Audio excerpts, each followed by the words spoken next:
දසනකාන්තී චූර්ණය සහිත ලීවර් ආයිෂ් දන්තාලේපය දත්වල ඇති ප්‍රශ්න 10ක් වලකයි.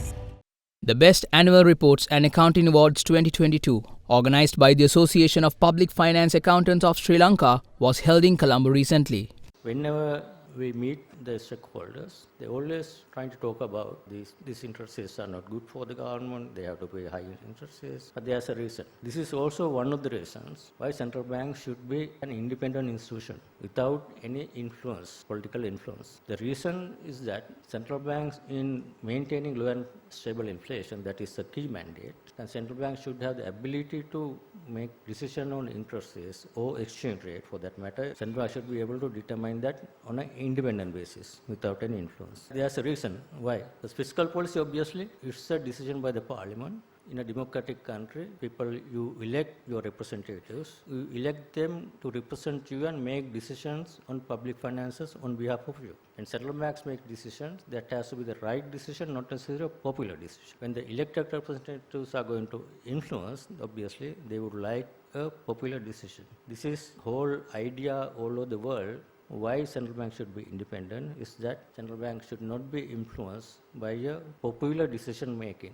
But central bank should be able to make decision independently, right for the country, right for the country's finances, not for the public finance of the country, but for the whole country finance. But we also are a public institution.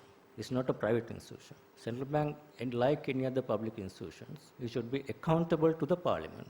That is why Auditor General has every right to look at the financial performance, look at our performance, and report to the Parliament as a public institution. But Auditor General has no right to challenge, influence the monetary policy decisions. That should be independent. Ministry, for example, is coming under Public Finance Authority in terms of policies as well as financial performance. Because you are accountable to the Parliament directly. Parliament approves your budget for next year. New allocation is there, that's the authority of the Parliament. Then you have to implement the policies approved by the parliament. But in the policy making of the different ministries and the government policies, although it's the parliament is the final authority, when policies are made, the professionals like yours have the responsibility using your professional knowledge to influence your higher authority, whether the minister or to the parliament or the cabinet, and make the recommendation based on your professional judgment. This is the right policy that you, the minister or the cabinet or the parliament, should approve.